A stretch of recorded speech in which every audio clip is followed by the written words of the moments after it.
कोई इंसान बैठकर चेक नहीं करता कि आपका पोस्ट सही है या गलत। मशीन को हुक्म मिलता है और पोस्ट हट जाती है।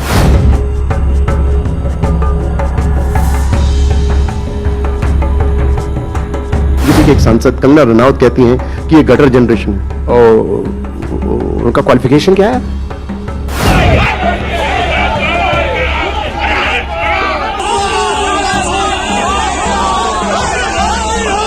सोचिए, इस देश की युवा पीढ़ी को ये भरमा नहीं पाए, गुमराह नहीं कर पाए, उसके बाद लाठीचार्ज बर्बरता करके डरा नहीं पाए, तो अब क्या किया जा रहा है? वही किया जा रहा है जो उस आंदोलन के दौरान हर साल 15 करोड़ 14-15 करोड़ डकार कर, देश के टैक्स पेयर का पैसा डकार कर, न्यूज चैनल पर बैठकर, सरकारी न्यूज चैनल पर बैठकर ज्ञान की पंजीरी बांट रहा था। उसी एंकर ने कहा था ना, एक काम करो, इनका इंस्टाग्राम अकाउंट ही बंद कर दो। जी हां, आज की बड़ी खबर आपको दिखाने जा रहा हूं।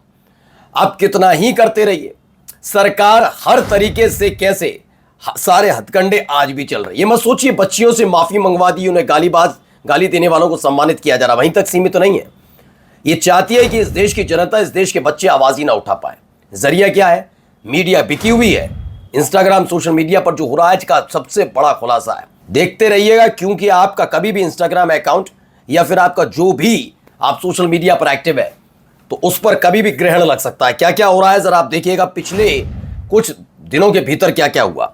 यही नहीं, उनके अकाउंट बंद नहीं होंगे जो दिन भर गालियां देते हैं, गंदगी उगलते हैं, उनको तो बकायदा अपनी टीम में शामिल किया जाएगा। ओहो, तुम बहुत अच्छे गालीबाज हो, आओ दिखाऊंगा। ऐसे ही लोग जो दिन रात गंदगी उगलते हैं और फिर मोदी जी कहते हैं मुझे दिन में 100-100, 1000-1000 गाली पड़ती हैं। तो आप देखिए ना, पहले टीम कैसे खड़ी की जाती है। देश की जनता जब आवाज उठाए तो ऐसे गालीबाज और ऐसी मानसिकता वाले लोगों को रखते हैं। दिखाएंगे, सोशल मीडिया पर आपका कंट्रोल है, ठीक है, आपका सरकार है, पुलिस है, प्रशासन है, आपका कंट्रोल है, ठीक है, लेकिन जनता तो अपनी मर्जी से आएगी ना। देखिए बीजेपी के नेताओं की हालत क्या है। टेंट सजा है, खूबसूरत तरीके से व्यवस्था की गई, बहुत पैसा जनता का बहाया गया, लेकिन जनता ही नहीं आई। और भी कई महत्वपूर्ण खबरें आपको दिखाने जा रहा हूं। नमस्कार, मैं हूं प्राज्वल गौतम और आप देख रहे हैं the live TV. The live TV, सच सबसे आगे। सबसे पहले जरा ये रिपोर्ट देखिएगा। एक्सप्रेस स्पेशल है, मार्च टू जुलाई। याद है मार्च प्रदर्शन, कॉकरोच जनता पार्टी उबार, उसके बीच बयान के बाद कॉकरोच जनता पार्टी, फिर आवाजें उठने लगी और तमाम चीजें हो रही थी। मार्च से लेकर जुलाई तक, अब तक government sent 1 blocking order to social media film every minute. बताया गया एक ना एक ऑर्डर पास किया जा रहा था हर एक मिनट में, रोजाना। आप सोचिए क्या हालत होती होगी कि कौन कौन से कंटेंट परोसे जाए, कौन कौन से नहीं। ये अपने आप में बड़ी बात है। मैं कह रहा हूं ना, वो सुधीर चौधरी ने दिया था कि इंस्टाग्राम अकाउंट ही बंद कर दो ऐसे लोगों का जो आवाज उठा रहे। मतलब आवाज नहीं, गालीबाजों के लिए कहा था, लेकिन मैं कहता हूं कि अगर यही था तो सबके लिए होना चाहिए था, लेकिन उस पर काम किया जा रहा है। इसीलिए सारी तब्दीलियां की गई हैं। मोदी जी का वीडियो 5 घंटे हटा था, ये राष्ट्रीय सुरक्षा का सवाल बना दिया था। मेटा के लोगों को बुलाया और बंद कमरे में क्या बात हुई किसी को पता नहीं है। बंद कमरे में सिर्फ मोदी जी का वीडियो हटाने पर चर्चा नहीं हुई थी।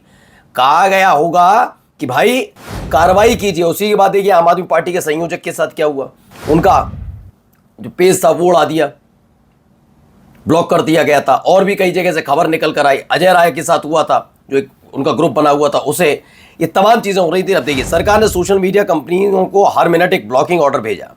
मार्च से जुलाई के बीच सरकार ने सोशल मीडिया कंपनियों को हर सेकंड 68 सेकंड में औसतन एक ब्लॉकिंग ऑर्डर भेजा है। बड़ी खबर है इसलिए क्योंकि आप लगातार इसी के जरिए अपनी आवाज उठा रहे हैं। इनमें से आधे से ज्यादा आदेश इंस्टाग्राम को भेजे गए, क्योंकि सबसे ज्यादा जेनजी युवा उसी पर बैठे हैं, जो विरोध प्रदर्शनों के लिए एक प्रमुख सोशल मीडिया प्लेटफॉर्म बन गया था। अक्टूबर 2024 से सितंबर 2025 के बीच रोजाना कंटेंट हटाने की औसत आदेशों की संख्या 6 थी रोजाना।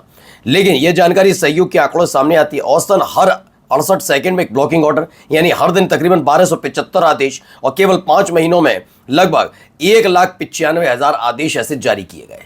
मतलब विरोध पसंद नहीं, और जो आवाज उठाएगा उस पर कार्रवाई होगी।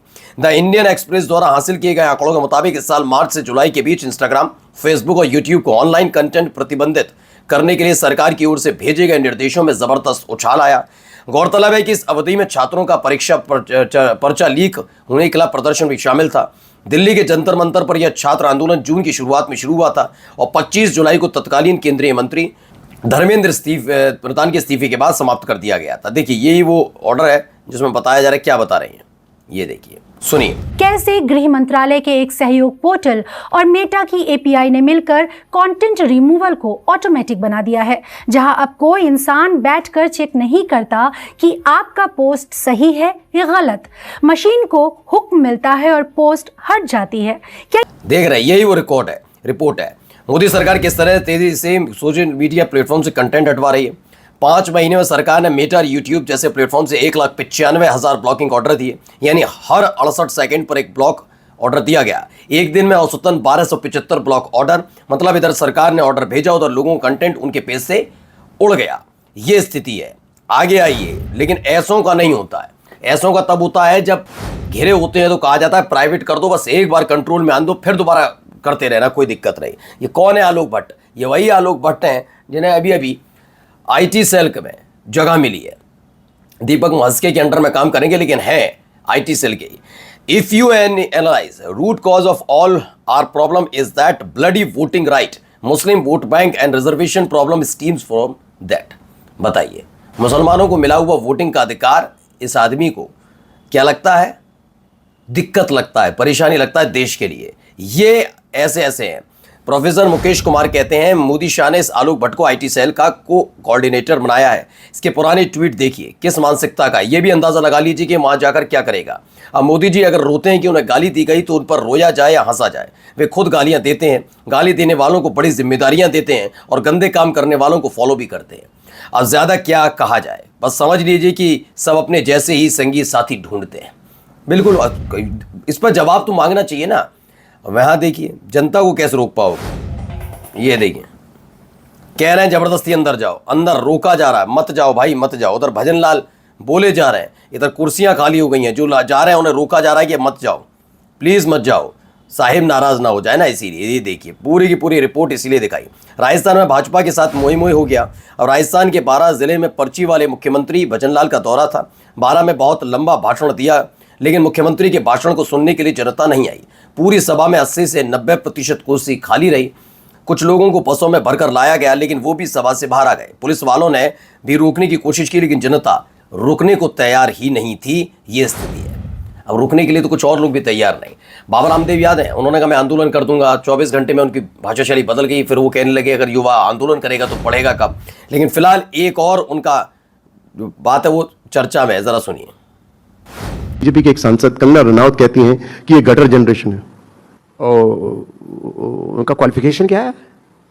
जिनका आप नाम सांसद हैं, और उनका बचपन कैसा रहा है? उनकी जवानी कैसी रही है? उनके पहले के कारनामे कैसे रहे? मैं ऐसे लोगों के बारे में बात नहीं करना चाहता। ऐसे किसी भी देश के जवान को, जजिस को गटर पटर बोलना ये बिगड़े हुए दिमाग की निशानी है, गलत बात है। इसके ऊपर जो है उनकी पार्टी के लोगों को संज्ञान लेना चाहिए। सुन लीजिए, खुद कंगना रनौत के लिए बाबा रामदेव कह रहे हैं धीरे धीरे ही सही चीजें बदलती तो नजर आती हैं। जब सत्ता बदलती है, बदलने की आहट भी होती है तो लोग घबरा जाते हैं। अब जरा देखिए एक और वीडियो।